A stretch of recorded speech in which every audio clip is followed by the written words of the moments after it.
উচ্চ মাধ্যমিক শিক্ষা সংসদ সূত্রের যে খবর উঠে এসেছে সেখানে প্রায় 58,864 জন পরীক্ষার্থী যারা কিনা তৃতীয় সেমিস্টারের সাপ্লিমেন্টারি পরীক্ষায় বসতে চলেছে। তাহলে এই 58,864 জন যে পরিসংখ্যানটার কথা বলছি, এই সমস্ত ছাত্রছাত্রী কি তারা অকৃতকার্য হয়েছে?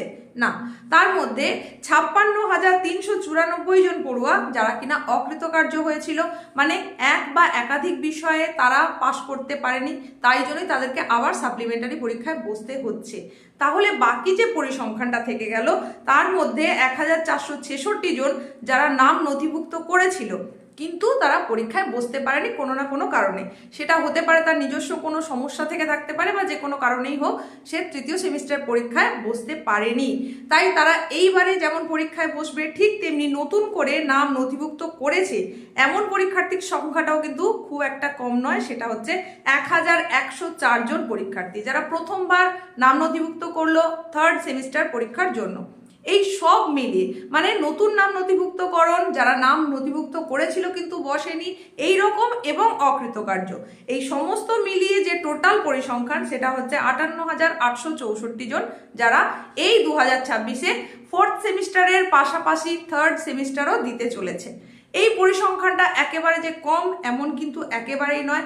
আর টোটাল ফোর্থ সেমিস্টার যারা কৃতকার্য হওয়ার জন্যই দিতে চলেছে এই রকম, এবং যারা অকৃতকার্য হয়েছিল সেই পরিসংখ্যান মিলিয়ে যে তথ্যটা উঠে আসছে সেটা হচ্ছে ফোর্থ সেমিস্টার দেবে এমন পরিসংখ্যান যেটা টোটালটা এসেছে সেটা হচ্ছে 7,07,672 জন পরীক্ষার্থী তারা নাম নথিভুক্ত করেছে। এরা টোটাল পরীক্ষার্থী হচ্ছে ফোর্থ সেমিস্টারের জন্য। তো এই যে পরিসংখ্যানগুলো উঠে আসছে সেটা শিক্ষা সংসদ সূত্র মারফত উঠে আসা পরিসংখ্যান। তো যারা সেমিস্টারের থার্ড সেমিস্টারের সাপ্লিমেন্টারি পরীক্ষায় বসতে চলেছে তাদের জন্য একটাই কথা, যারা অকৃতকার্য হয়েছিলে তাদের এবং যারা নতুন করে নাম নথিভুক্ত করেছো তাদের প্রত্যেককেই বলবো, তোমাদের কিন্তু একটা অপরচুনিটি তোমরা পেয়েছো নতুন করে আবার পরীক্ষায় বসার, এবং সেখানে ন্যূনতম যে মার্কস সেটা পেয়ে পাশ করে যাওয়া বা খুব ভালো একটা মার্কস পাওয়ার। এর পরবর্তীতে কিন্তু তোমার কাছে এরকম আর কোনো সুযোগই থাকবে না। বিশেষ করে ফোর্থ সেমিস্টারের পরে তোমার কিন্তু পাশ করার আর কোনো সুযোগ থাকবে না। তোমাকে নতুন করে পুরো পদ্ধতির মধ্য দিয়ে আবার চলতে হবে, মানে একটা সম্পূর্ণ বৎসর কিন্তু নষ্ট হয়ে যাবে। তার কারণেই যে কয়েকটা দিন সময় রয়েছে সেই সময়টাকে খুব ভালো করে কাজে লাগাতে হবে, যাতে করে তোমরা ভালো মার্কস পেয়ে উত্তীর্ণ হয়ে যাও, উচ্চ মাধ্যমিকে একটা ভালো রেজাল্ট করতে পারো।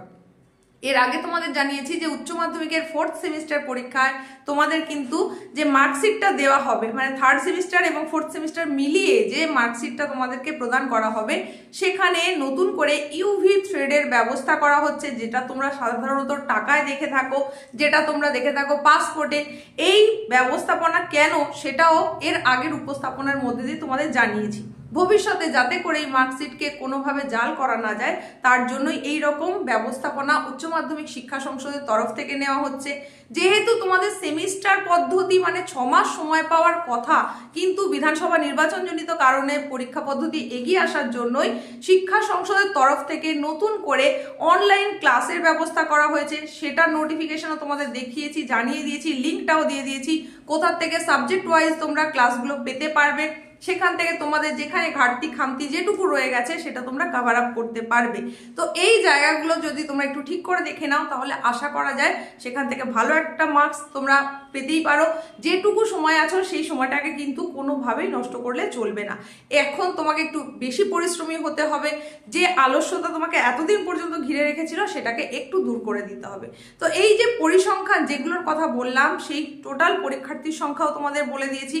তোমাদের প্রত্যেকের জন্য একটাই কথা, যে বিষয়টাতে একটু বেশি দুর্বল রয়েছে সেটাকে একটু বেশি করে সময় দাও, কারণ এরপরে তোমার কাছে আর কোনো সুযোগ থাকছে না সেটাকে আবার সারিয়ে নিয়ে পরের পরীক্ষাটায় বসার। এই পরীক্ষায় যদি অকৃতকার্য কোনো কারণে হয়ে যাও তাহলে তোমাকে আবার শুরু থেকে শুরু করতে হবে। এইটুকুই তোমাদের জন্য বলার ছিল, এইটুকুই ছিল আপডেট। খুব এইরকমই গুরুত্বপূর্ণ তাড়াতাড়ি একটা আপডেটের সঙ্গে হাজির হয়ে যাচ্ছি নেক্সট উপস্থাপনার মধ্যে দিয়ে। প্রত্যেকের প্রস্তুতি খুব ভালো হোক, প্রত্যেকের পরীক্ষা খুব ভালো হোক, প্রত্যেকে সুস্থ থাকো, এই শুভকামনার সঙ্গে আজকের মতো এখানেই শেষ করলাম।